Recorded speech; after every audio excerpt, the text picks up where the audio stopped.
पूर्णिया पहुंचे युवा राजद के प्रदेश अध्यक्ष राजेश यादव का राजद के कार्यकर्ताओं ने आज भव्य स्वागत किया।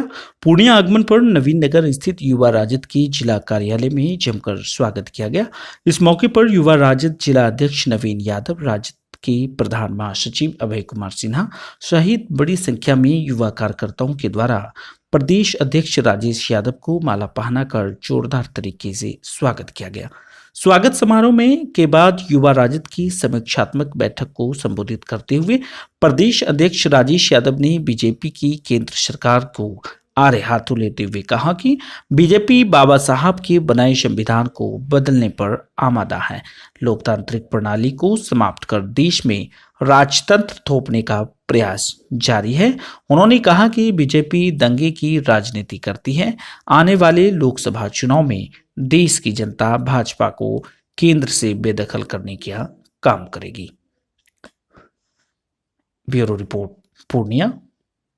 तो आज बांटे जाए, कल बांट लो, उसे क्या अंतर करना है? क्योंकि महागठबंधन तो सब सीट जीता हुआ है, सिर्फ घोषणा होना है कि किस दिन हमारे पास आ जाए। इसलिए उनको तो सब सीट हारा हुआ है। एनडीए कौन सीट जीतेगा, कहाँ से जीतेगा? आप भी जानते हैं कौन सीट जीतने वाला है। इसलिए वो सब मिला के शून्य है। इसलिए वो आज बंटवारा कर लें, 6 महीना पहले कर लें, अभी कर लें, क्या अंतर पड़ रहा है? क्योंकि आप घूम रहे हैं, आप भी हैं, क्योंकि गरीब जिस तरह से पिस रहे हैं, दलित समाज, अति पिछड़ा समाज, जिसका हक भारतीय जनता पार्टी ने नहीं दिया। यह देश का एक चले जाइए, ठेला चलाने वाला, अंडा बेचने वाला, साइकिल का पंचर बनाने वाला, दूसरे के घरों में काम करने वाले हैं माँ बहने, दूसरे के खेत में मजदूरी करने वाला है भाई, सबको मालूम है कि इस देश का प्रधानमंत्री झूठा है। और जब वो सबको मालूम है कि झूठा प्रधानमंत्री है, सब लोगों ने मन बनाया है कि 9 साल में मोदी जी ने हम लोग को सिर्फ ठगने का काम किया है, सिर्फ ठगा है, झांसा दिया है। और उन्होंने कह भी दिया, उनके पूर्व राष्ट्रीय अध्यक्ष और वर्तमान गृह मंत्री जो बीजेपी के नेता, उन्होंने कह भी दिया कि भाइयों, इस देश के भाइयों, एक बात समझ लो कि जो चुनाव में हम बोलते हैं उसको करते नहीं हैं, हमारे बातों पर भरोसा मत करो। उन्होंने खुद कहा है, हम नहीं करो, वो कर रहे हैं। इसलिए जनता इंतजार कर रही है, सिर्फ समय का मांग है। जब चुनाव का घोषणा होगा उनको जीरो आउट करना है। दलित का नेता मान लीजिए तो महागठबंधन को छोड़ के चले गए, क्या असर पड़ेगा? दलित का नेता, अरे वो अपने बेटा का नेता है, वो तो बेटा का, अपने समधिनी का नेता है।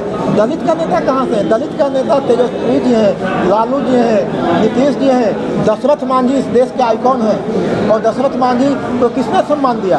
भगवतिया देवी को किसने सम्मान दिया? समता देवी को किसने सम्मान दिया? मांझी जी बता दें कि अपने 40 साल के करियर में एक भी दलित का नाम बता दें कि जिसको उन्होंने सम्मान देने का काम किया। हाँ, किया है, अपने समधिनी का काम किया है, अपने बेटा को बनाने का काम किया। और गिन लीजिए, तेजस्वी जी, लालू जी, राबड़ी देवी जी, नीतीश जी, एक से एक जिन लोगों को नीचे से उठा करके पत्थर तोड़ने वाली भगवतिया देवी को उन्होंने पार्लियामेंट भेजा, नीतीश कुमार जी ने अपनी कुर्सी पर खड़ा होकर के मुख्यमंत्री की कुर्सी पर दशरथ मांझी को, ये नेता होता। नेता कोई किसी समाज में पैदा होने से कोई नेता नहीं होता है। और एक बात और समझिए, मैं आपके माध्यम से कहता हूँ, कुछ लोग समाज के नाम पर जो है ना सुपारी लिए हुए हैं। कभी यादव समाज में पैदा होने वाला लोग इस इलाके में घूम रहा है, लेकिन वह समाजवादी नहीं हो जाएगा, वो एजेंट लोग हैं। और समझिए कि कुछ एजेंट पैदा होते हैं जो दूसरे के नाम पर, जात के नाम पर, धर्म के नाम पर गरीब गुरबा के अधिकार को कुचलते हैं। इसलिए ऐसे नहीं हो कि कोई किसी जात में पैदा हुआ उसका नेता होगा। नेता वही होगा जो उस समाज के लिए काम करेगा, उस कौम के लिए काम करेगा। दलित समाज, अति पिछड़ा समाज, वंचित समाज, महिला समाज, आदिवासी समाज को जो हक और सम्मान दिलाएगा, वही उस समाज का नेता होगा। सर, एक सवाल है, दशरथ मांझी के बेटा इस बार गया से चेहरा बनेंगे 2024 के चुनाव में, तो क्या मांझी को तोड़ने के लिए दशरथ मांझी के बेटे जा रहे हैं? आप हमको लगता है कि दशरथ मांझी के कद को आप कम कर रहे हैं। दशरथ मांझी इस देश के आइकॉन है, उसको आप किसी सीट से मत तुलना कीजिए, वो बहुत बड़ा चीज़ है। सीट से नहीं लड़ सकते, तो गया से ही आ रहे हैं। ये आप जानते हैं, मैं नहीं जानता, मैं तो जानता हूँ कि देश के आइकॉन है, उनको किसी सीट में बांधना नहीं है। कहाँ खड़ा कीजिएगा? आप दशरथ मांझी को लोग नहीं जानते हैं, उनको उनके का कहला कि संघर्ष को नहीं जानते हैं। इसलिए उसको सीट के दायरा में मत बाढ़िए, उसको सीट से बाहर रखिए। वो अब जो है ना, अब पंडित जी हो गए, भविष्यवाणी करेंगे।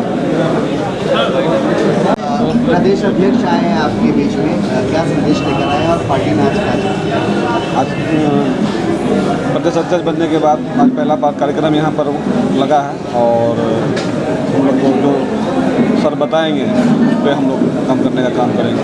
नए सदस्यों ने भी सदस्यता ली है पार्टी की। कुछ हैं जो कि मतलब दूसरे पार्टी से हैं उसका सदस्य